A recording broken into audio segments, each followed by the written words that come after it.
ya ba prophète o que ba benga prophète des nations o karenya makasi na mboka na biso a bien-aimé dans le Seigneur ayebana na ba musicien ya mokili akota ba makama ba politique bien-aimé dans le Seigneur en tout cas boyebi très bien a votaki pour Robin prison tozo kitaki bonzambe par rapport ya moi si j'ai mort to votaki koyoka bien-aimé prophète en pleine prédication bien-aimé dans le Seigneur amelarana event masanga avant qu'il y ait une prédication na amelarana mais il y a dimanche où tu collègues na pasteur avec qui s'agit dose ya masanga bien-aimé Amélie Masanga donc pasteur Abimi ba monique azoko ressources libosa cherté kuiti na kuiti bien-aimé dans le Seigneur a semimiko a saneta koya donc et révisé na église pasteur en pleine kuiti Amélie Masanga et languissier est-ce que Masanga bien-aimé dans le Seigneur alcool et a permis na Bible to église ya lelo okokuta et bandimi et les hommes de Dieu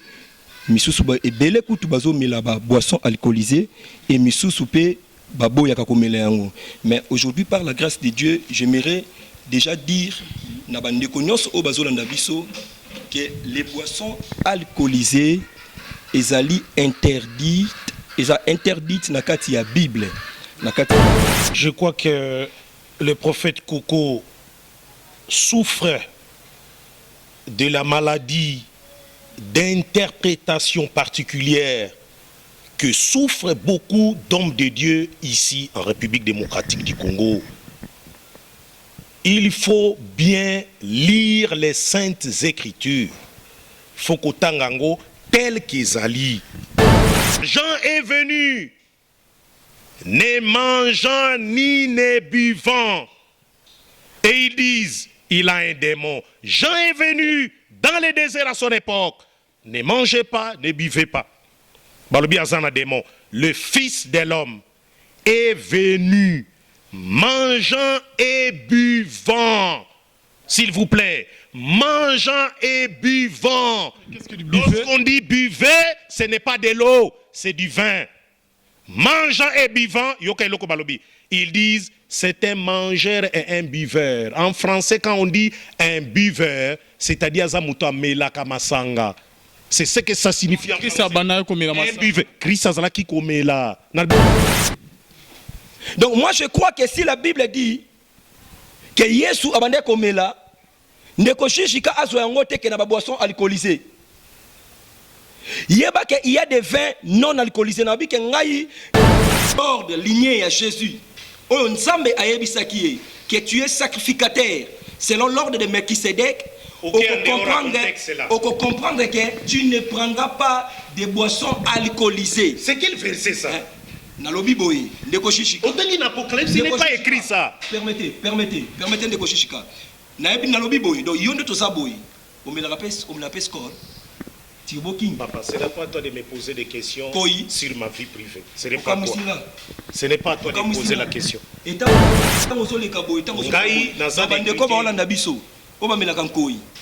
Esprit quinois. Donc, tu as même à ta dessin, on a senti qu'il y a un bézalier. Biloko Zakotang. Mais c'est que y a ça. Pardon, s'il vous plaît. Yo, et bon, enfin. Yoka. Oui, les gars, on a pourcentage d'alcool. Yes. Bien. Yoka. Esprit quinois n'est pas bien. Nassalisayo. Yes, on va dire. Calme-toi. Au moins, tant les carabos. Zala calme. Tout à fait. Yes, on va dire. Bomitou natelo konini bokolia. Bokomela. Tout bokola. Trois choses. Alobaki yang. Ça, c'est un. Deuxièmement. Papa, alobi komela. Mais la mélichu. Papa, likambote. Namutamelinko. Tikaye. Ça ne te concerne pas. Ça te concerne pas. C'est sa vie. Toi, tu es là, ce n'est pas pour la conserver. Tu n'es pas pour surveiller. Tikaye. Papa, Tikaye, c'est sa vie. Ce qui a langue interprété. Seigneur Jésus. Écoute ce qu'on dit en français, s'il vous plaît. S'il vous plaît. Tout solo la lokola bananzambe véritable. Bible lobby la lettre. Asani. Abongwana. Non, non, bon. Atindi batu, bamela masang, bamela nkoi. Soki balangwende mabe. Tikana salisa papa, ce n'est pas lui de juger ici. Il dit il est prophète, quel prophète? Na comparé na Moïse. Na comparer na nan. Na comparer na Naoum. C'est quel prophète nga noko comparer na na Gabus. Tous ces prophètes qui sont ici à Kinshasa, to comparer na Bangona Banane. Ce sont des faux prophètes. Jujika Ozosan. Jujika Ozosan. Jujika est en pleine émission. S'il vous plaît. Moni vigno oyo. Moni vin oyo. Oyo ezali na kati awa. Mon colassène de scène. Chris Azako Kouf. Bientôt d'ailleurs Pâques. Oyebi yango prophète. Olobeli yango te. Christ avant Akoufa, le Seigneur de gloire, le Seigneur des seigneurs. Qu'est-ce qu'il avait fait? Azoa qui peint sans les vins. Peint sans les vins. Prophète Kokoyo Kanga bien. Peint sans les vins. Peint sans les vins. Akati Angolobi, o ezali nzoto nangai. Nzoto kolo. Tokomelana elongo na bino na tata. Voilà ce que Christ avait dit. Alobi vigno oyo. Bozuango lokola makila oye sopani po na multitude. Donc Christ a comparé son sang lokola vin oye sopani po na masumu ya bato ebele. Alobi bosalaka yango po na kokanisanga. Oyo ezana mulangi kiseni na ezana ba carton. Il faut koyeba. Ye alobi tout à l'heure ba vin naza kopé son réponse.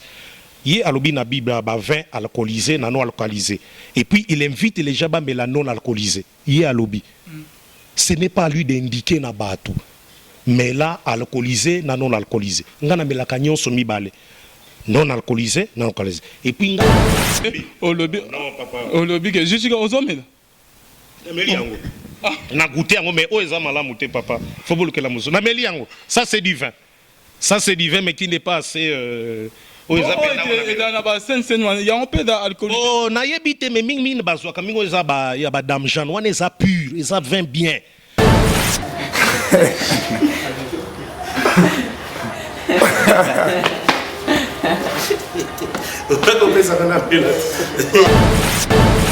Bonzambe, Lola et Zofuta bien-aimés dans les Seigneurs. Merci à vous tous qui êtes connectés sur votre meilleur site, La Voix Céleste Nzela Lola et Sika Bonzambe et Kitarana Malobana Loye Mopena Misala Simanango Togoloba Kenzambe Aboy Tokoawa bien-aimés dans les Seigneurs Bonzambe et Okitaleona Loye Motemena Malobana Binonyos Tobola Nabiso. Merci Naba Onyos Toba Babenga Biso. En tout cas, merci vraiment beaucoup. Nyon surtout Bozo Sala vraiment un grand merci surtout na pasteur Feza Missia, la bouche autorisée de l'Éternel. En tout cas, merci beaucoup l'homme de Dieu. Nzamba Lola, Amonayo, et ce que vous allez en Suisse précisément, na Zurich. Pasteur Feza Missia, la bouche autorisée de l'Éternel. Na Filo, Mokoya Motema Bivens de Homo de Pilondre, na maman Nabiso Gisèle, Lukelo Motema ya papa Emmanuel, Nangama Boston, Bonzambe, na Bonzambe, Lola, Ezofuta bien-aimé dans les Seigneurs, Bonzambe, et Kitalelo na Malobana, Nderonanga, ok, bon, mais ça très bien. Les frères Gigi Kakabe, mon confrère, Oyazawa, na père, prophète Koko Yoka, ok, boyebi très bien, ma bogona ki bonzambe. Donc, Azawana, ki bonzambe, okitana maloba, les prophètes, les pères, na binonyon stu bozo la nabiso, bonzambe, ozo kita kalamine, tena émission, na bien rien que la vérité, Ezanin, bien aimé dans les Seigneurs, et Toyoro beta de Solomon, boyebi très bien, moko ya ba prophète, o que ba benga prophète des nations, o karenya makasi, namboka na biso bien aimé dans les Seigneurs, ayeba na ba musicien ya mokili, akota ba makama ba politique, bien aimé dans les Seigneurs, en tout cas boyebi très bien, avotake pe robima prison, tozo kitaki bonzambe par rapport ya moi si j'ai mort, tozo koyoka bien aimé prophète en pleine prédication bien aimé dans les Seigneurs, amelarana evin Masanga avant qu'il y ait une prédication na Milaranaye, mais il y a dimanche où tu connais qu'un pasteur avec qui s'agit dose ya Masanga bien aimé, Amélie Masanga. Donc, pasteur Abimi, Monique, Azo Koralisus Libosa Cherté, Kuit na Kuit bien aimé dans les Seigneurs, à Semimiko, à Saneta Kouya, donc, et révisé dans l'église, pasteur en pleine Kuit, Amélie Massanga, et Langouissier. Est-ce que Massanga, bien aimé dans les Seigneurs, alcool, et a permis la Bible, Tomeo, Kokisaki Bonzamé, Zana Bandero Moussous, Balobi, non, c'est normal, Mossalanda, mi femme, la Massanga, non, Massanga, Eza, les Soum, Toroye, Bango, en tout cas, na émission, le rien que la vérité, na Bonzamé. Nzambe na bonzambe lola ezofuta tozana Jijika tobani na ye shalom Jijika Kabila. Shalom Alvin. Bonne santé. Au rythme du pays. Au rythme du pays. OK, et mon gentil na bande union to bazolanda. Na pesimbote na ceux qui nous suivent tozawana to discuter Bible polele sur sujet opesi ce qui ezali conforme à l'écriture toté to ezaba interprétation abat. Donc base là-bas yo kabiso. Merci beaucoup Jijika. Tozaina les prophètes Koko Yoka de l'église Mimet Oke Azawana. Shalom papa. Shalom frère Alvin. L'homme de Dieu bande bazola normal le ba moko na bande union to ba sepela na yope ba oyo bazola na biso enseignement. Nzambe apambola bande nyonso oyo aux occasions landa biso nabi ke bozala dessus que Dieu vous bénisse bolanda biso vraiment attentivement et le Seigneur vous visitera. Merci beaucoup.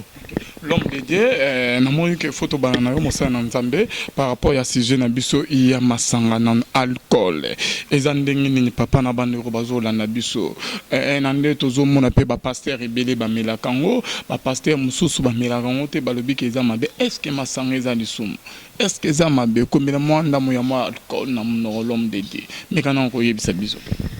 Merci beaucoup ndeko Alvin na mutuna na yo vraiment ezali sujet moko très pertinent parce que lelo vraiment écoute ici confusion makasi na kati ya église lelo batu bazoe baté soki komela ba boisson alcoolisée ezali malamu to ezali mabe parce que lelo na église ya lelo okokuta et bandimi et les hommes de Dieu misusu ba ebele kutu bazo mela ba boisson alcoolisée et misusu pe babo ya komela yango. Mais aujourd'hui par la grâce de Dieu j'aimerais déjà dire na bandeko nyonso o bazolanda biso que les boissons alcoolisées ezali interdite na kati ya Bible.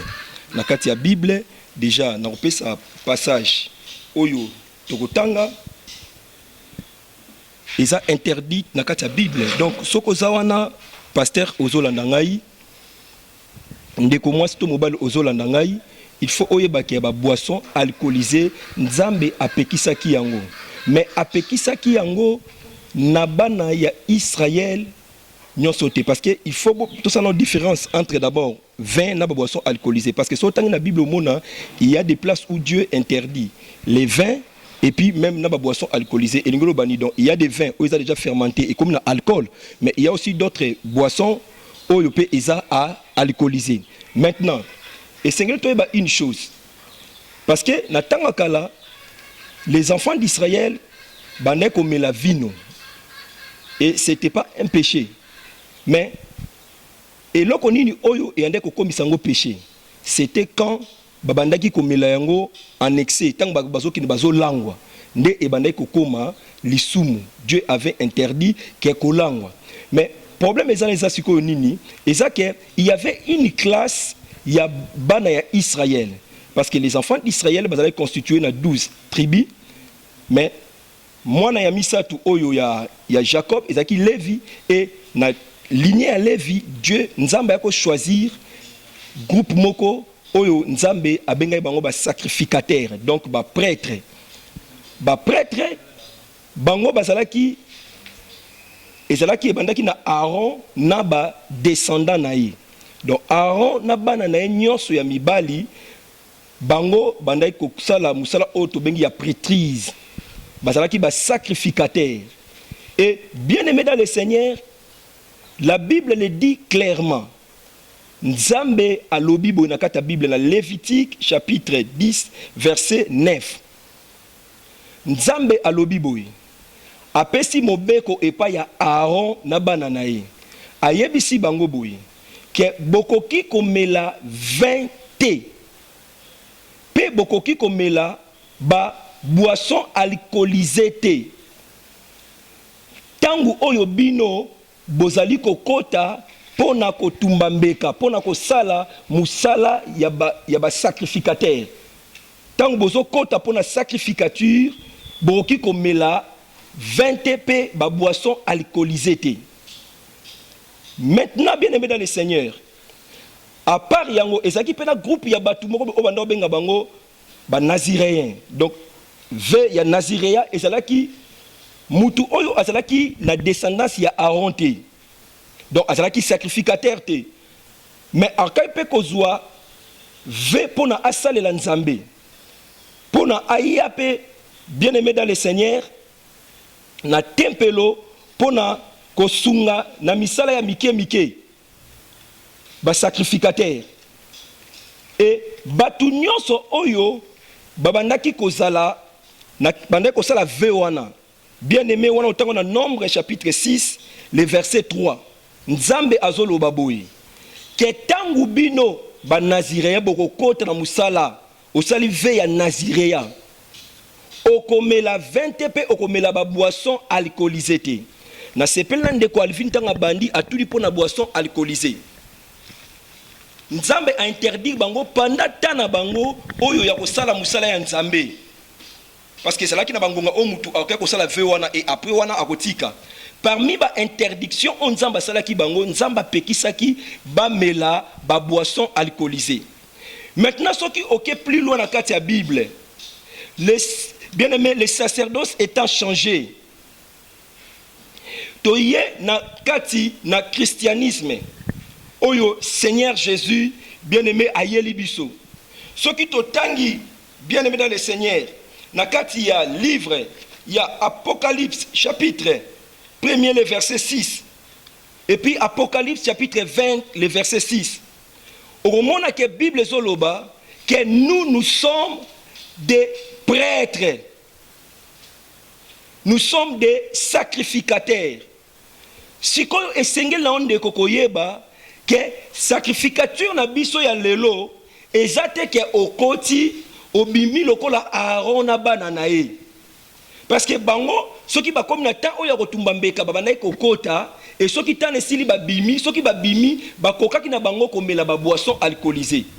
Mais aujourd'hui en Christ, bien-aimé dans le Seigneur, yo ozolanda ngai yeba ke biso tozali nakati na musala wana à tout moment. Lelo to kota kate to bimagate en Christ. Étant sacrificateur, bien-aimé dans le Seigneur, tokoki komela ba boisson alcoolisée te. Déjà, naoki déjà ko anticiper parce que na yebi ke ba repesa biso verset il y a Paul avec qui Timothée. Prends un peu de vin pour na problème ya estomac sala ki nango. Oui, nangina bisa yo ndeko. Paul a précisé tango tanga Bible tanga yango malamu.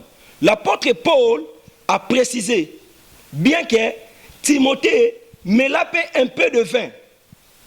D'ailleurs, écoute, l'apôtre Paul a précisé à l'objet un peu de vin. Malheureusement, bateau va s'attacher à la verset wana bango ba ke na melango ke belé.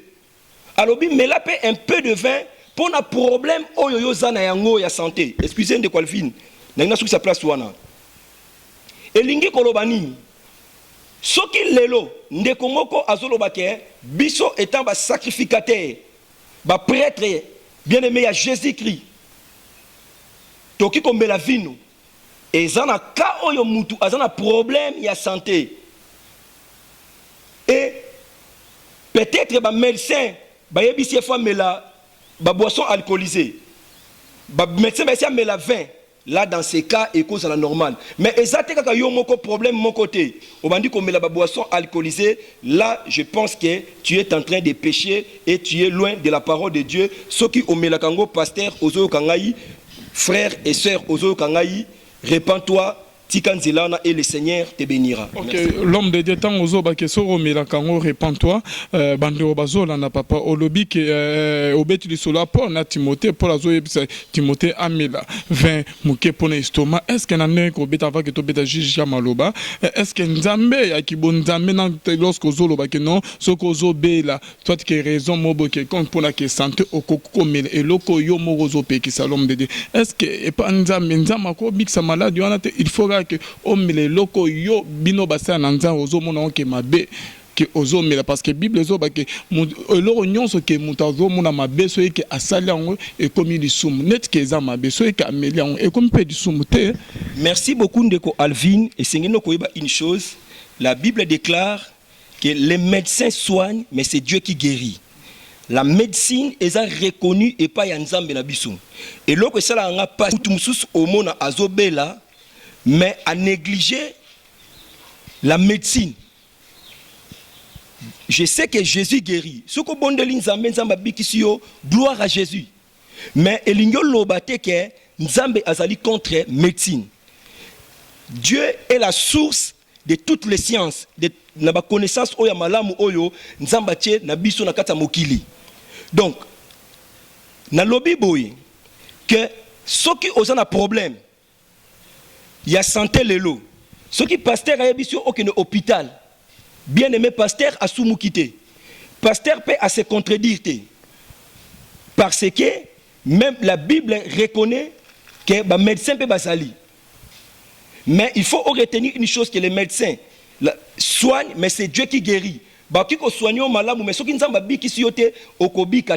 ce n'est pas une contradiction, il y a un problème.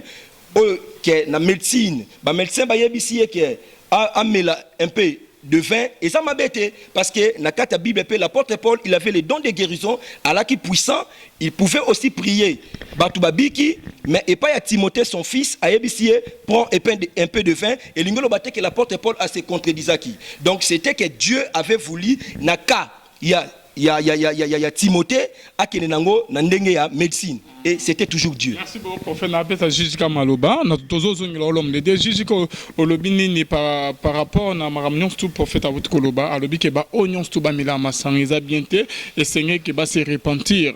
Olobini.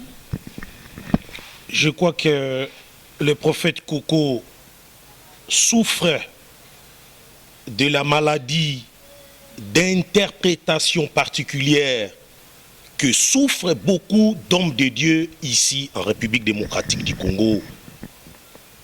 Il faut bien lire les saintes écritures. Fokotangango tel qu'Ezali. Namakomi Nzambe, vous avez ce qu'on appelle les commandements du Seigneur et les préceptes du Seigneur qui sont à obéir absolument. Lorsque balobi ko salaboete ko salangote. Lorsque balobi salaboe salaboe. Ça c'est d'une part. D'autre part, il y a les expériences individuelles ou des faits qui sont na katia Bible oyo ezali ko constitué pour nabiso ba expérience oyo et sengeli biso peto souhaiter comme la biso to imiter yango. Vous avez par exemple pour ce qui est ça c'est d'autre part. Pour ce qui est des commandements et komami, tu ne commettras point d'adultère. C'est-à-dire ce que commettre adultère au soumuki ko salangote. C'est un péché. Vous avez des expériences, par exemple, femme samaritaine qui rencontre le Christ, Napui, qui lui révèle toute sa vie. Et à qui qu'on annonce un village et mobile. Ça, c'est une expérience.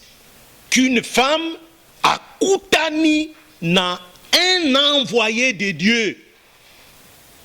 Oya l'obélier, oyoye asalak.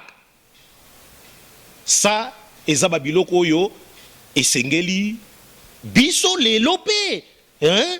To vivre ba expérience ezali similaire lokolawan. Le prophète Koko que je respecte beaucoup lit un passage à Lévitique. Oyo ponaye alobi ba interdit Aaron na ba fils naye batang. Je ne sais pas s'il a bien lu où il a interprété. Je lis ce verset-là. Lévitique 10, 9. Yangonate, prophète Koko. Balobi, tu ne boiras ni vin, ni boisson enivrante, toi et tes fils avec toi, lorsque vous entrerez dans la tente d'assignation, de peur que vous ne mouriez.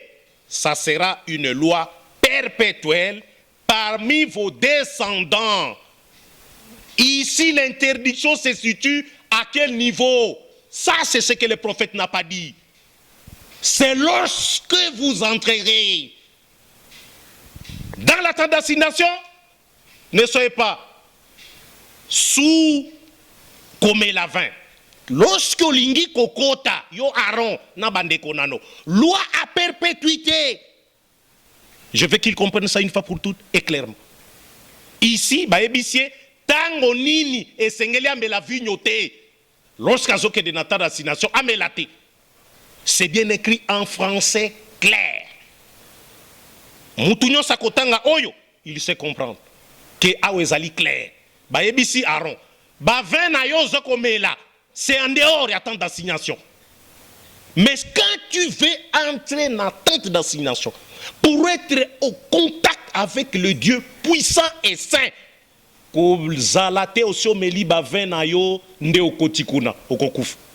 c'est ce que ça veut dire, cette écriture qui est devenue une loi à perpétuité. Parce qu'Elvin, tu as parlé d'un homme de Dieu que je connais parfaitement bien. Bien, lui et sa femme. Sa femme, c'est mon ami. Une femme honnête. Moi, c'est mon malam. Moi, c'est mon akaba. Maman est prophète aux Zolubawan. Très bonne femme. Ami nanga, collègue à l'université, il y a un journalisme, na isti.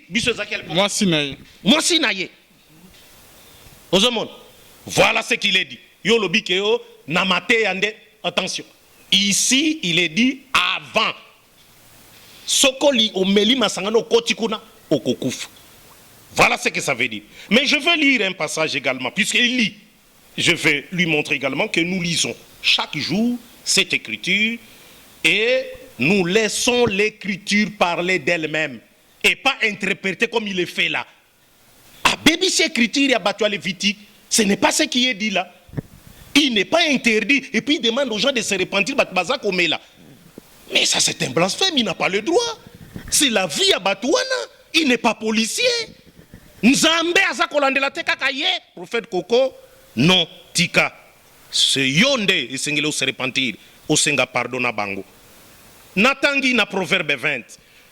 Prophète, vous connaissez l'auteur. C'est le sage. C'est lui à qui Nzambe appelle sa boigna. Moutalobi ao.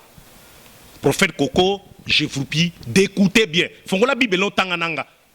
Tangananga, prophète Koko, tangananga. Prophète Koko alingi tangati. Tangananga, tangananga. Nazana vera, tangananga, tangananga. Yoka.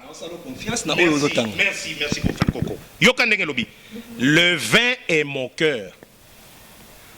Les boissons fortes, oya lobiwana, sont tumultueuses.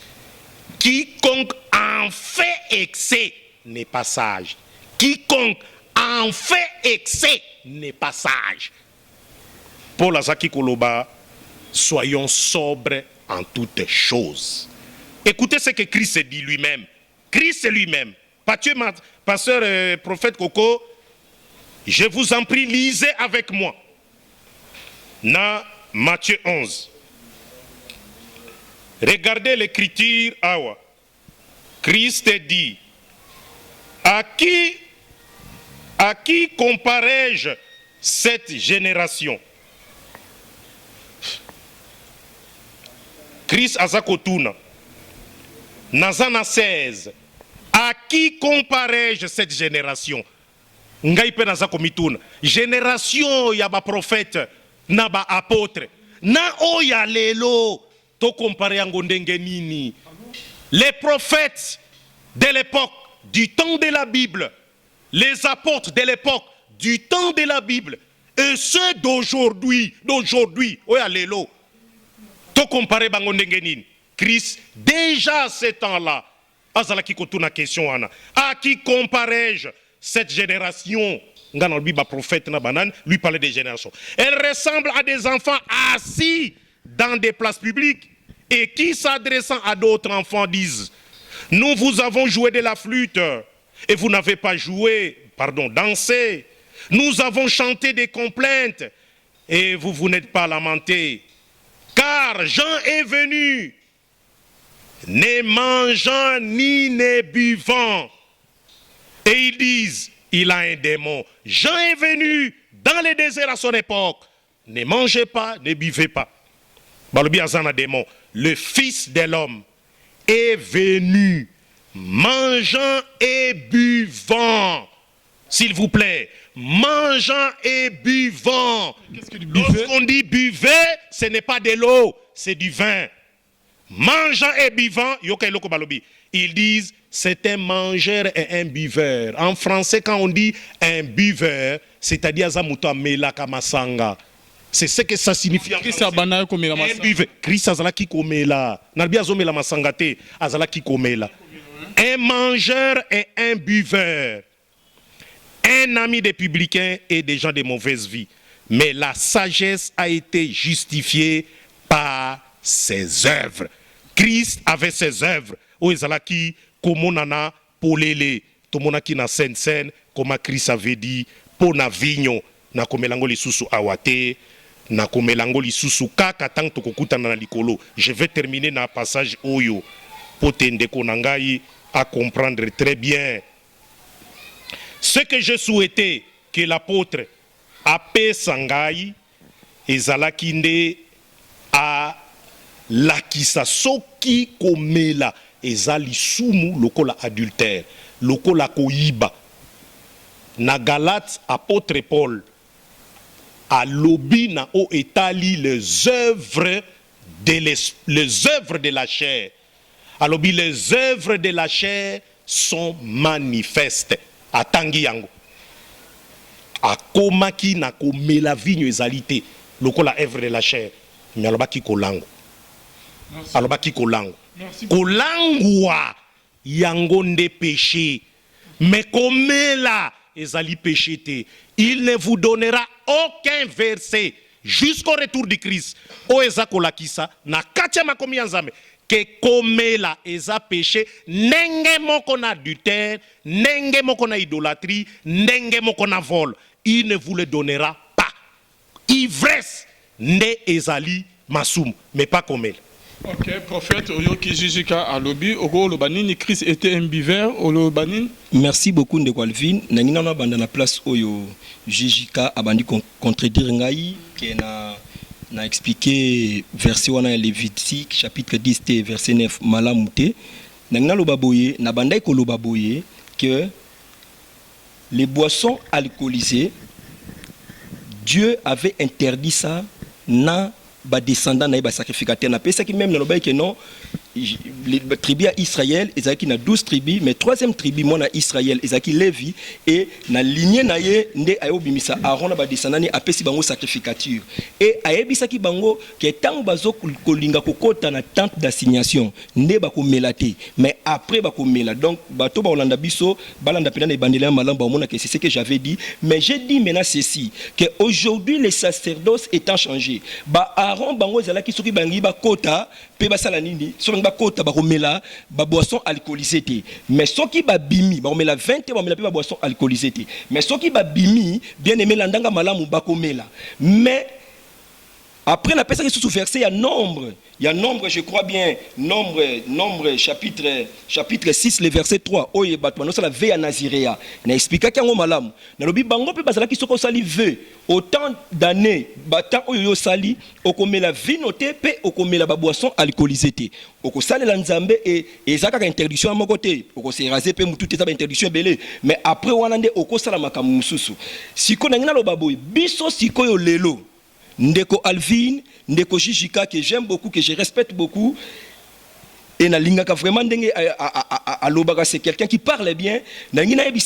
Aujourd'hui, la Bible le dit, n'a pas ça qui déversé Apocalypse chapitre 1. Apocalypse chapitre 1, n'a pas ça qui les versets. Apocalypse chapitre 1, les versets 6, et puis Apocalypse chapitre 20, les versets 6 aussi, et au monde même dans 1 Pierre. Au monde même dans 1 Pierre, il est dit que Dieu a fait de nous un royaume et des sacrificateurs. Aujourd'hui, nous sommes des sacrificateurs. Nous sommes des sacrificateurs. Bien-aimés dans le Seigneur, étant sacrificateur, tous allez sous-souter le lengue, il y a sacrificatif selon l'ordre d'Aaron, ou bien selon lignée Aaron. Oh, bah, ko kota na tente d'assignation et bazo obima. Non. Aujourd'hui, nous sommes dans la présence de Dieu 24 heures sur 24 heures. Aujourd'hui, nous sommes dans la présence de Dieu. Bien aimé, même dans la ligne, je suis dans la présence de Dieu. Jésus a dit, je serai avec vous tous les jours jusqu'à la fin du monde. Et pourquoi nous avons tente d'assignation, tabernacle? Il a dit ceci, Moïse, Tongelangai tabernacle, on a habité parmi mon peuple. Donc la vision de Dieu, la volonté de Dieu, c'était qu'il a habité dans le peuple. Mais maintenant, Jésus est venu. Lui, le véritable tabernacle de Dieu venu du ciel. Maintenant, bien aimé, Jésus est avec nous tous les jours jusqu'à la fin du monde. Même quand l'ange Gabriel a abîmé Marie dans Nazareth, l'ange lui a dit, réjouis-toi Marie, toi qui as trouvé grâce devant Dieu. Dieu est avec toi. J'aimerais dire aux chrétiens, que Jésus est avec nous tous les jours. Attends Lali, attends Zotambola. Jésus est avec moi. Nous sommes les temples de Dieu. Aujourd'hui, Dieu n'habite plus. Dieu n'habite pas le lot, le tabernacle. Moïse Salaki. Aujourd'hui, Jésus habite en nous. Il est en tout moment avec nous.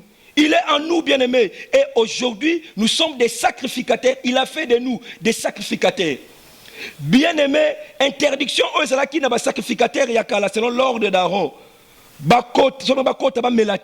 Aujourd'hui, pour nous, Teokomela, Temasanga, Oyelanguisaka. Yangon Nzamba Lobaki Nini, tu ne boiras pas de vin ni de liqueur forte pendant que tu entreras dans la tente d'assignation. Si tu as tu malamu.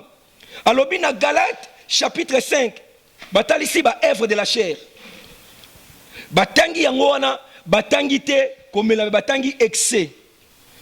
Bien aimé dans le Seigneur, Dieu avait interdit l'ivresse dans la Bible. Mais pour les sacrificateurs, on remarque même Samson les Danites, dans la tribu Yadan, même avant maman Naé, Abotaé, sa mère avait vu un homme.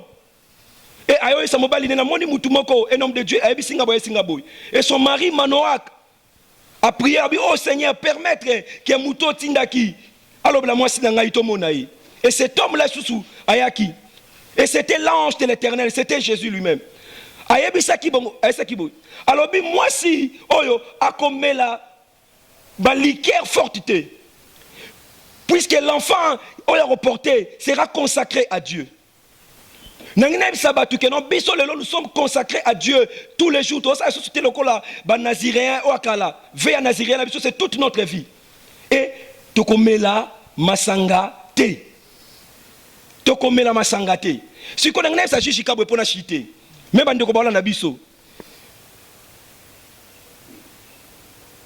Parce que moi, je n'ai pas encore eu la grâce. Il y a au monde.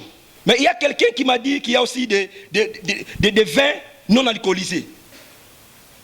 Donc, moi je crois que ce qui, un chrétien, un homme de Dieu, un enfant de Dieu, parce que n'est pas pasteur, non. Étant, même le pasteur, il est d'abord un enfant de Dieu. Et Seigneur Nabiso, maintenant, ceux qui ont trouvé grâce au coup de vin non alcoolisé, bien aimé dans le Seigneur, et ça malamu, mais si c'est alcoolisé et qu'il n'y a pas de prescription médicale, yozo melango, ozo melango na ideni.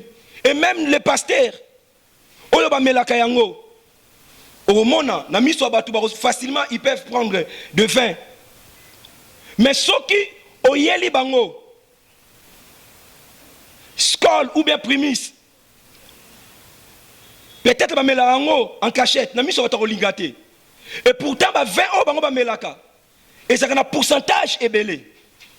Mais pourquoi Boboyaka, Bondima Komela, 20 oyo, et ça a un alcool pourcentage ébélé. Mais Bozo Boya Komela, Bamasanga oyo, et ça a 20 pourcentage mouké. C'est que le lot, Neko Jishika Aebisabiso, qui est à quoi les canachères, et ça va dans Zambé, bon mais la primis, bon mais la cascole, bon mais la boisson alcoolisée. Na évité. Donc on a le baki boende ko soki yo melaka yango pasteur otinda gabandimi ba mela ba boisson alcoolisée yeba ke eza mabe Répands-toi. Dieu a besoin de toi. Et tu feras la main de Dieu. Merci beaucoup. Jésus, quand le dit que Christ lui-même fut un buveur, et là on est encore par rapport à cela. Oui, merci beaucoup, Ndeko Alvin. Moi, personnellement, parce que na sepela kitango Jishika Zoloba, au Tounier, hier sur Ndeko Mela Masanga, alobi te ando mela kaka, mais à boy koloba kota Masanga. Même hier, mon voisin a kilo. Moi, je ne crois pas, Alvin, que si mon Seigneur Jésus était aujourd'hui dans la chair, Nabiso Awa, qu'il pouvait prendre la prémisse, ou bien la scole. Je ne crois pas, Ndeko Alvin. Moi, personnellement, je ne crois pas. Je ne crois pas non plus. Ce qui Seigneur Jésus, Christ de Nazareth, mon maître, ce qui vivant dans Bisso Awa, en quelque moment, pourcentage à l'école est. Donc moi je crois que si la Bible dit que Yesu abandé comme là, ndeko shishika azo yango te que na ba boisson alcoolisée. Il y a des vins non alcoolisés. Na bi ke ngai na zuna nous grâce te pona na kutia nango. Mais même ngai soki na moni boisson non alcoolisée. Na ki na pe comme là yango. Mais ba defiakate Nzambe asunga bino bo comprendre ndeko zolanda ngai que Masanga, boisson alcoolisée, est interdit pour tout enfant de Dieu qui se dit, qui se croit sacrificateur du Dieu Tout-Puissant. Bien-aimé, selon l'ordre de Jésus, oh Dieu lui a dit, tu es sacrificateur à perpétuité, selon l'ordre de Melchisédek. Merci beaucoup, Ndekolvi. Ok, voilà, Jijika Bonzambe na Bonzambe lo les offres Jijika, mais prophète Azolo bon très bien avec Maramolobi, c'est que yo peut me la prémisse, mais la scole, mais la Turbo King, hein, ok, bande rotozo mona ke na baba bazo me la melango Jijika. Il faut qu'on évite ya kotanga ba komba ba produit. Nga naza ko sala publicité ya. Ça m'engage que moi nga natani papa, ils ont émission na haute ouais. Même lui a cité yango. Nga ina ko cité te. Dans le très bien Matthieu 16, Matthieu 11, verset 16, il est dit là-bas, contrairement à ce que le prophète a ça insisté, na écriture na yewana. Na écriture na yewana, il est bien dit na baron. Bako tate na tente d'assignation, basi ba meli ba vin. C'est bien écrit clairement. Ça ne nécessite pas expliquer beaucoup de choses. Ngana 16 ans. Ce n'est pas moi. Christ lui-même le dit. Aux hommes, n'a qu'à placer le bien en balamon pour tous attenter. N'a qu'à 19. Le Fils de l'homme, Matthieu 11, 19. Le Fils de l'homme est venu, mangeant et buvant. Dites là, mangeant et buvant. Ils disent, alobi bango balobi. C'est un mangeur et un buveur. Ça c'est Christ qui dit, bateau bazur sur lui. C'est un mangeur et un buveur. Un ami des publicains et des gens de mauvaise vie. Mais la sagesse, écoutez la réponse qu'il donne à la fin. Abi, mais la sagesse a été justifiée par ses œuvres. Vous mangez, vous buvez. Mais la sagesse doit justifier vos œuvres. Naebisakio, qu'il nous montre ici, clairement devant nos internautes qui nous suivent, qu'il y a un verset qui interdit aux gens de boire. Il n'y en a pas. Bible Zoloba, c'est la Bible Zoloba car au Jean-Baptiste, ange Abimelinani ayebise car il sera grand devant le Seigneur. Il ne boira ni vin, ni liqueur enivrante, et il sera rempli de l'Esprit Saint, de sa mère. Il sera rempli de l'Esprit Saint. Et ange azo beksake aromelate. C'est que par là, tozo mon appelle que masanga vin et c'est le mot yamabe. Ça c'est l'interprétation yo ozo bara que vous avez mal lu. Yo scope ça qui casse. Oh yamalam ozo tanga. Il y a l'écriture ya pesa ki liboso. Pour na Simpson. Qu'est-ce qu'il dit? Balobi na mama ya Samson. Prophète Coco n'interprétait rien de la parole. Elle s'interprète elle-même. Elle est claire. Maman Samson, yokobo tamwana. À cause de la revêtue la puissance de Dieu. Comme elle a ni vin, ni liqueur forte. Mais Samson, quand il est venu, prophète Coco répondez-moi. Azaki comme elle a, azaki comme elle a. Merci beaucoup Ndeko Jishika. Soko Landinga Malamu, j'avais bien dit, j'ai parlé même de son père Manoak, de sa femme. J'ai dit ceci, que l'ange de l'Éternel qui était Jésus lui-même avait dit à la femme. À la femme. À la femme. J'ai bien précisé Bandeko.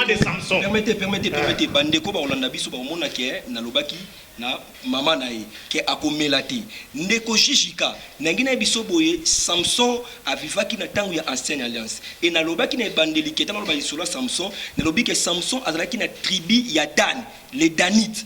Na précisa qui donc il n'était pas de la tribu de Lévi et non plus sacrificateur descendant d'Aaron. Permettez. Mais na lobi boye Ndeko Jishika na lobi boye soki yo oza sacrificateur selon l'ordre ligné à Jésus oyo Nzambe ayebisaki ye que tu es sacrificateur selon l'ordre de Melchisedec, on comprendre que tu ne prendras pas de boissons alcoolisées. C'est quel verset ça? Nalobi boye Ndeko Jishika. Au Apocalypse, il n'est pas écrit ça. Permettez Ndeko Jishika. Naebi nalobi boye donc yonde toza boye. On me l'appelle score. Papa, c'est la fois à toi de me poser des questions sur ma vie privée. Ce n'est pas toi. Ce n'est pas à toi de me poser la question.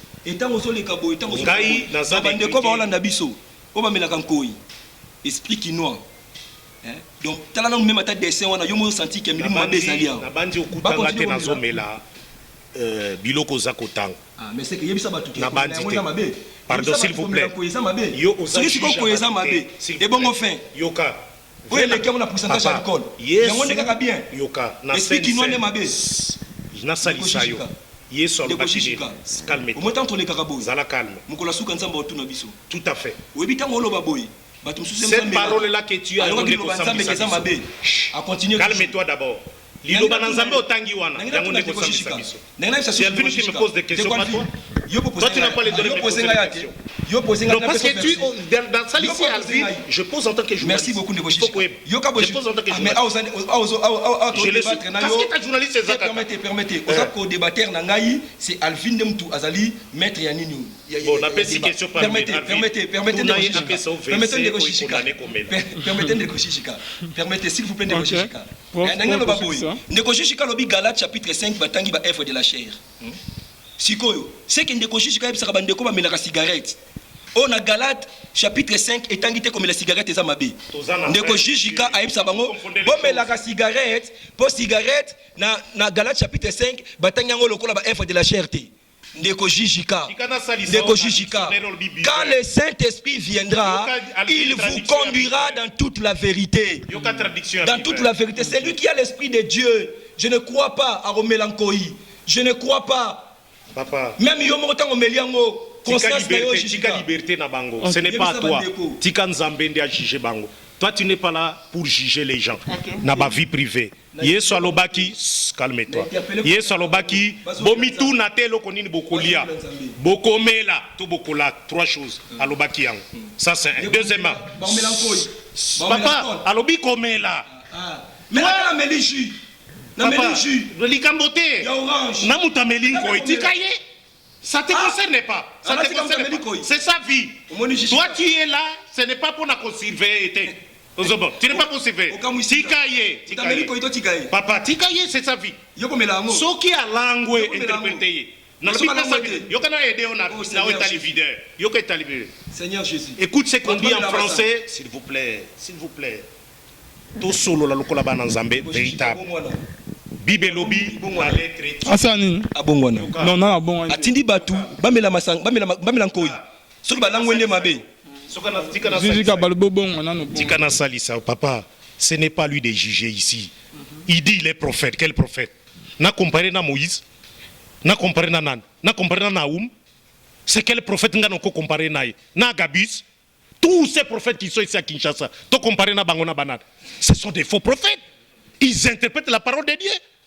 Yesu atunaki à qui comparer cette génération? Na tunaki au début. Ba prophète nyonso bazana ba pote. Na comparer ba prophète nini? Na ya Bible. Bazanenge moko, il est en train de juger. Yoka ce que signifie un buveur, s'il vous plaît lobby. Dictionnaire buveur lobby. C'est lui et celle qui boit. Aux hommes. Balobi n'a particulier balobi l'homme qui aime le vin. et qui est sujet à vin. Voilà ce que le dictionnaire dit pour na biver. Vous savez comment il peut consulter en gros na dictionnaire naïe. Donc on a assimilé Christ na mutu ozala qui comme la vin.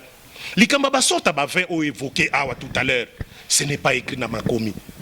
Oza commande. Mais là où ils ont alcool, ils ont Makomi na alcool, ce n'est pas écrit. Mais Christ a dit, yokana salisayo. Christ a dit, ce n'est pas. S'il vous plaît, soyons courtois, soyons polis, soyez bien éduqués. Christ a dit, ce n'est pas ce qui entre qui suit l'homme. Écoute-moi bien, ouvre également tes oreilles. Ce n'est pas ce qui entre qui suit l'homme. Ce n'est pas ce qui entre. Papa. Je répète ce que Christ a dit. Je répète ce que Christ a dit. Mais il faut comprendre le contexte. Papa, justement, c'est ça le contexte. Mais justement, écoutez, attends qui m'a la cigarette pété. Il faut que tu saches ça. Ça, c'est l'interprétation que Yosa Kopes. Et le problème avec toi, c'est l'interprétation. Par rapport à Biloko contexte. Papa, Biloko Koleke Nagana Komelate. Oui, alors, oui, c'est ça. Ok, ce n'est pas ce qui entre qui suit l'homme, mais ce qui sort. Ce qui sort le colanine, les mauvaises pensées. Tout ce qui est aux akolobana, c'est ça qu'on appelle les mauvaises pensées. Aux okanisa s'il vous plaît. Je ne connais là où pas tu habites. Je ne sais pas où tu habites. Classe au primaire au Salawapi, secondaire au Salapi, université au Salapi. Quel est le nom de ta femme n'a habité? Aux hommes. Dans un débat, je ne touche pas à ta vie privée.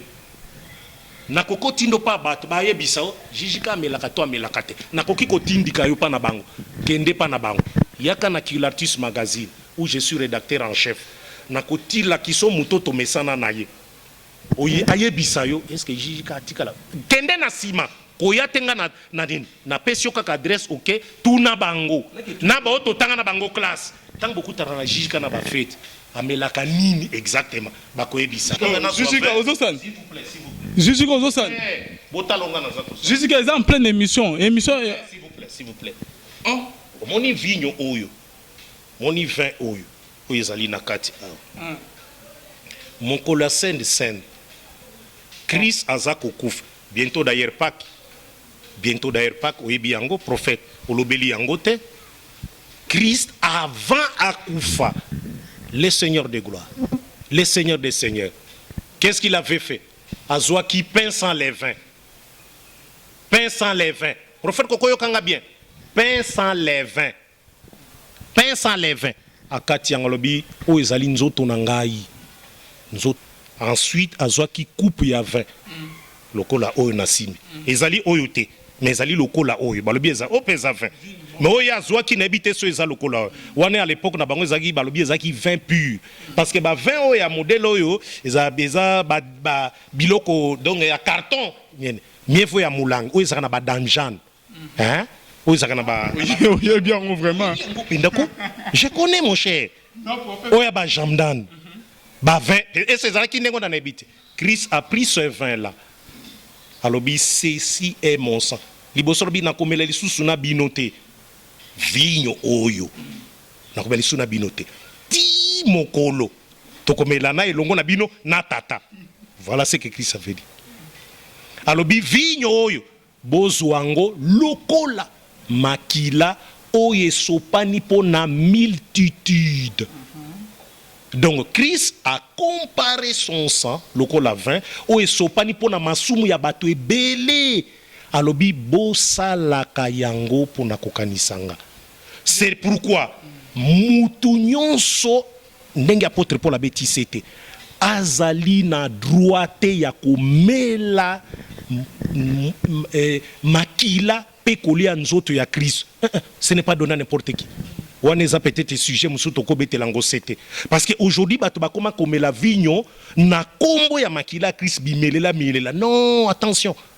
Wanezele yango l'apôtre Paul lobby na système yoza koloba yango na bato bakufa ebele ba maladi baza ebele ozomna pona nini parce qu'ils n'ont pas compris, ils ont cru que ba meli ba vigno pa na bango ye alobi na Bible ba vin alcoolisé na non alcoolisé et puis il invite les gens ba mela non alcoolisé ye alobi ce n'est pas à lui d'indiquer na bato mais là alcoolisé na non alcoolisé ngana melaka nyonso mibale non alcoolisé, non alcoolisé. Et puis nga na melaka vin lokola apéritif. Chaque fois naza kolia, na ebisa yo yango. Chaque fois naza kolia, il faut vigno ezala pembeni pour accompagner digestion. Soko talipe très bien ba vigno. Ndenge ya zakolo na makomi ya Nzambe. Bazala kiango tango la kolia na ba repas. Christ alia kiango na scène na repas. Atina ki ba disciple bokende kolukela ngai esika tokoslia repas na biso ya Pâques. C'est ce qu'il avait dit. Na repas wana bango baponaki vin na pain sans levain. Alors que natango akalezaka kosala mandenge wana te. Mais Christ ayaki na mokolo ya pasika na tango na ye repas baliaki ezalaki pain sans levain na vigno. Ngai na melaka vigno pona digestion.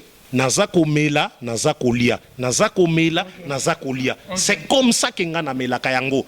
Personne ne peut interdire parce qu'il n'y a pas une écriture na Bible ou ezali comment nango lokola masu. Prophète. Merci beaucoup.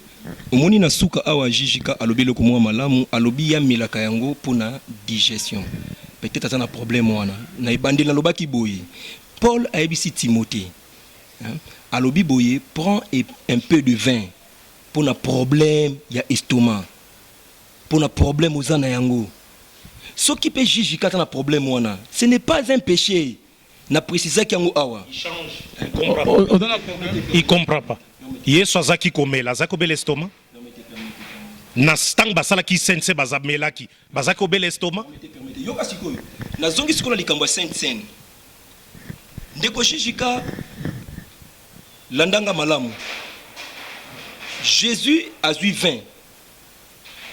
Bible peut préciser que les qui alcoolisés ou pas alcoolisés. Arrête-toi là-bas. Nalobi Jésus a eu vin. Mais on dit que ça qui vin. Oui, c'est ça qui vin. Arrête-toi là. La Bible le dit. On continue sur l'interprétation. Yoka a eu vin à lobby boye. Ceci est mon sang. Même temps a eu lipa à lobby. Ceci est mon corps. Bien aimé Bolandanga Malam.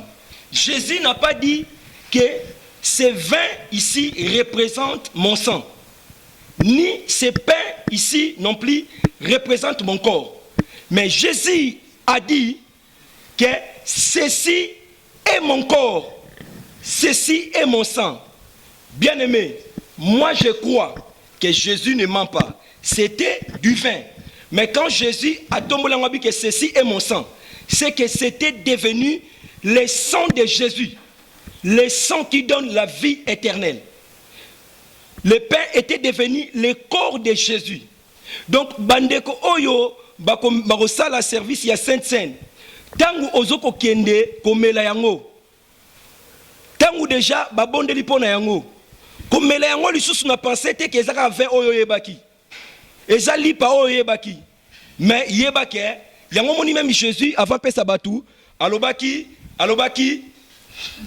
na rendre grâce a rendre grâce et pas dans nzamba sambela epo nango. Donc c'est un peu ça. Mais prophète, ok, comme là bas jour, il y a Sainte prophète et dans l'alcool Jujika et dans il est tenté de se contredire. Il n'est pas clair dans tout ce qu'il dit. Il a du mal à expliquer les choses telles qu'elles allient bibliquement au sujet à vin. Quand il dit Christ a dit en prenant le vin, la coupe, Nengalobi. Il a la Bible, il ne sait pas même pas lire ça. Il doit lire ça comme Lobi. Alobi tango atomboli yango. Alobi nin. Abi ceci est mon sang qui est répandu pour les péchés des multitudes. Au monde. Donc, Christ qui avait déjà dit avant à disciple 70 au Bakendaki, si vous ne mangez mon corps et ne buvez mon sang, c'est lorsqu'il était mokolo Pâques, n'arrête pas wanana ba disciple naye, bapot qu'il a donné la vraie interprétation lokoana. Alors que 70 disciples étaient partis. Bon bien, tous les autres naye, tous la makina naye, Joasa vampire. Qui peut écouter des seules choses? Cette parole est dure. Qui peut l'écouter? Ce que je dis maintenant là, mais je suis comme Christ. Cette parole que je dis, est dur. Qui peut m'écouter? Vous avez compris? C'est dans moment wana que Christ maintenant donne l'interprétation à l'ikambwango. Le vin, c'est mon sang. Alors bien, bien. Abina komelango lisusu na bino. Oh yo vin oh na besu na bino awate. C'est ce que nous nous attendons.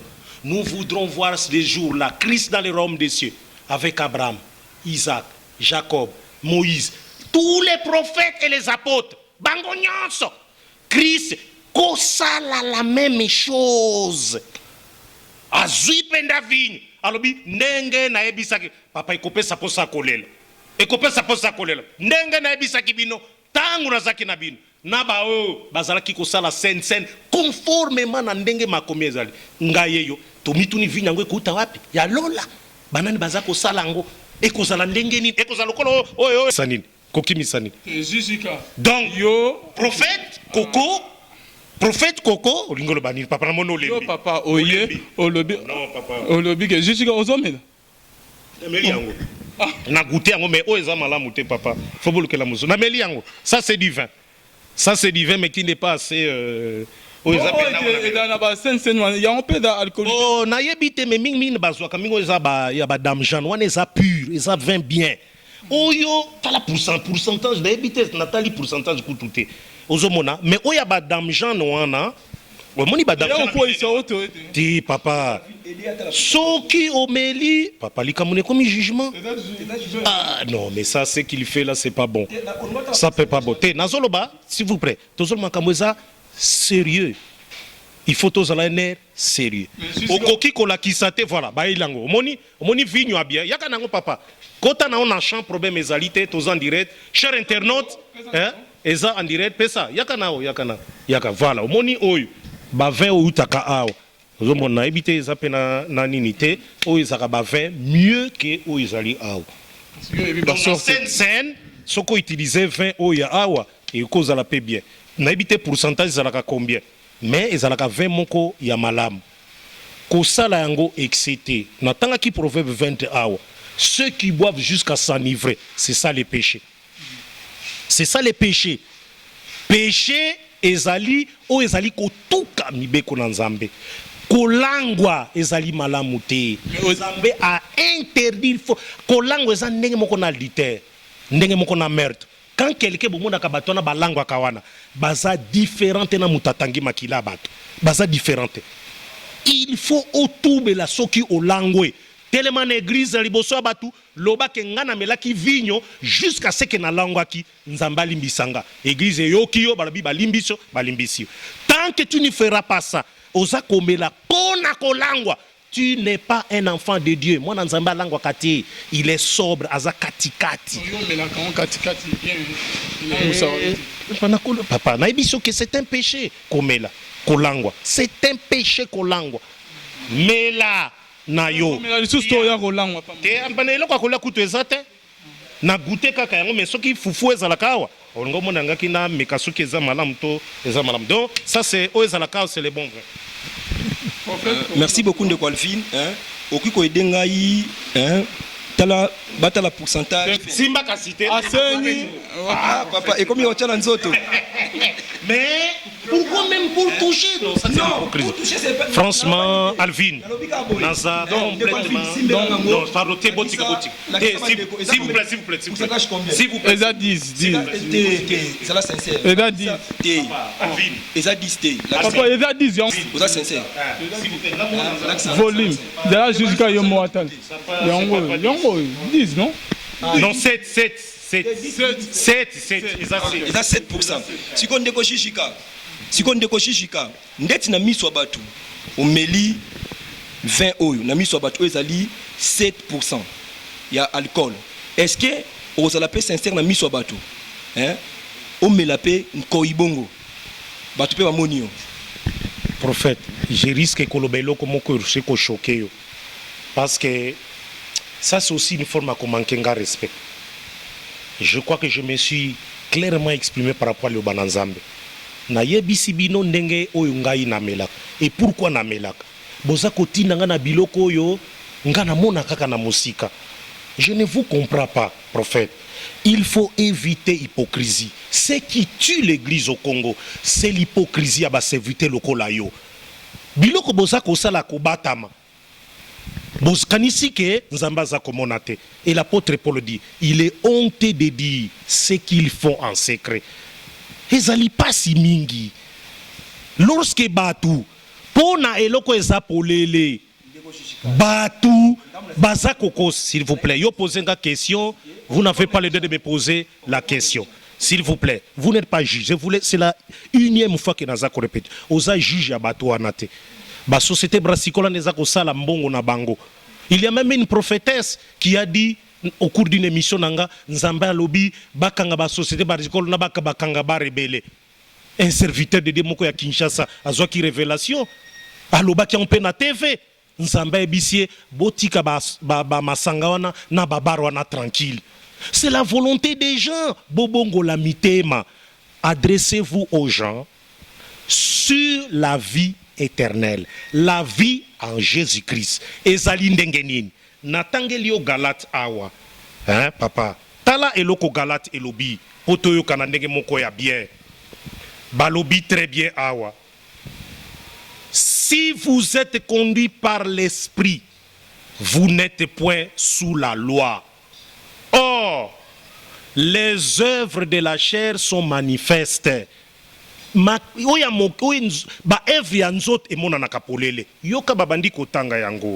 Ce sont l'impudicité. Babandi nango,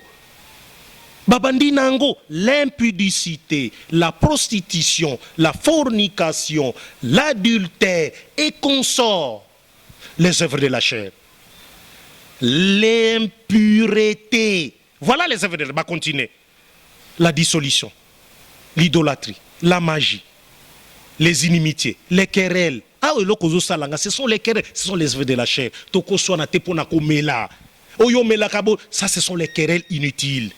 Paul Alobi évite des discussions vaines et inutiles. Autour de la vin, autour de la komela, évite ça. Un enfant de Dieu n'est pas celui-là, à son kangote. Parce que ça interdit les jalousies, les animosités, les disputes, les divisions, les sectes, l'envie, l'ivrognerie, les excès de table. Bosolo bakaka vigno komela. Mais batu basola libume bimitia a commencé à ba renvoi. C'est un péché, bolo bakangote. Voilà les œuvres de la chair. Oyo Bible pèse. Et les choses semblables. Je vous l'ai dit d'avance. Comme je l'ai déjà dit, que ceux qui commettent de telles choses n'hériteront point le royaume des cieux. Ce qu'on a commettre biloko oyo, on commet angote. Alvina zako sukis. Mais les fruits de l'esprit, yoka est fruit de l'esprit. Les fruits de l'esprit. Au moins, place va comme la verre et l'obité. Yoka esprit de la vie. L'esprit de l'esprit, c'est l'amour, la joie, la paix, la patience, la bonté, la bénignité, la fidélité, la douceur, la tempérance. Voilà biloko. La loi n'est pas contre. Biloko nyon sur les fruits de l'esprit. Yangonde zananga. Mais les œuvres de la chair, na évité entre onanga, pas nanindezali. Merci beaucoup Ndeko Chichika, merci beaucoup Ndeko Alvin. Na oloba boye na bato ba Olanda biso, bien aimé dans le Seigneur, si tu as connu Jésus dans ta vie, tu as connu les vrais Jésus. Bible zoloba na 1 Jean chapitre 5 le verset 20. Le Fils de Dieu est venu et il nous a donné l'intelligence pour connaître le véritable. Et nous savons que nous sommes dans le véritable en son Fils Jésus. C'est lui, le Dieu véritable et la vie éternelle. Bien-aimé, si tu connais Jésus, si tu connais ton Dieu, tu ne prendras pas des boissons alcoolisées. Oza sacrificateur selon lignée à Jésus. Bien-aimé, oromela koité, oromela scolte, bamasanga misusu oyeza bamboka misusu, oromela ba boisson alcoolisée. À moins que ça un problème moko boye oyo prescription médicale et puis ça me donne. Ce qu'on l'a dit, bien aimé dans le Seigneur, ne sois pas emporté. Crains ton Dieu, car le Seigneur Jésus-Christ revient déjà. Merci beaucoup. Ok, Jésus a tourné dans le basso. Bon, tolobi penza na mozindote. Sinon, j'allais lire quelques versets où ils allaient na l'ancienne alliance oyo elobi ezali malamu te muto azakola muka tongo pour akende koluka kopo vigne. Wana ba interdit parce qu'il y a des gens comme ça. Tongo sans même qu'on s'embelle. azali ko courir derrière vin eza interdit. Ngana kosenga na bato bayoka oyo nyonso ezali luluba na Nzambe tel que lobi. Vous constatez avec moi que le prophète Koko a koki kopé sa verset clarté o ezali ko condamné comme la vigne apesi verset. Mengana lakisi bino ba verset oyo elakisi qu'il n'est pas interdit na mutu comme la vigne mais kolangwa nde kolangwa tika kolangwa yo mutu zali bimela mela bino bato boza kosala ba sen ozali komela yango na vi na yo ya mabe. Attention, pola lobi bien ebele babela ebele bakufa pona nini bakanisaki esika ya sainte ya repa wana ezali esika ya komela tina kolangwa. Badisciple musu bazaka kosalango. Apôtre Paul apekisaki yango. Le vin ezali constitué lokola le sang de Christ. Yo mutomela kango lokola nga toujours accompagné na repas ndeko nangai. Toujours accompagné na repas. Ozolia oza komela. Digestion qui toque pona yo ndenge apôtre Paul abisaki Timothée. Abisaki mela moi vignon, mela moi vignon. Et kobongisa digestion na yo pona ezali mabete. Mais le cas où yo prophète wana ya lobi asali mabe. Prophète koko interprété que wana mabe, il a été dit à Aaron sokyo meli vigno non koko takunate. Là-bas na tente d'assignation ba melaka lo côté. Présente-toi pur devant l'Éternel. Car Christ a dit heureux le cœur pur car ils verront Dieu. Le cœur pur, pas un cœur hypocrite. Azo melanase mais azo condamné baninga. Un cœur pur car ils verront Dieu. Parce que Dieu est saint. Jésus-Christ a dit soyez saints comme votre Père céleste. Voix céleste. Ngai voix céleste. Est saint. Votre Père est saint. Nabi voix céleste c'était. Mais ici on enseigne la sainteté. La sainteté ezali koboya comme la vigne tété. Tikango bako sabinote. Bako sabinote. La sainteté ezali le fait yako vivre conformément na saintes écritures tel que Christ est yopé aux andengwana. Christ que lorsqu'il te voit a mimoni au kotina lol. Tu ne ressembles pas à Christ.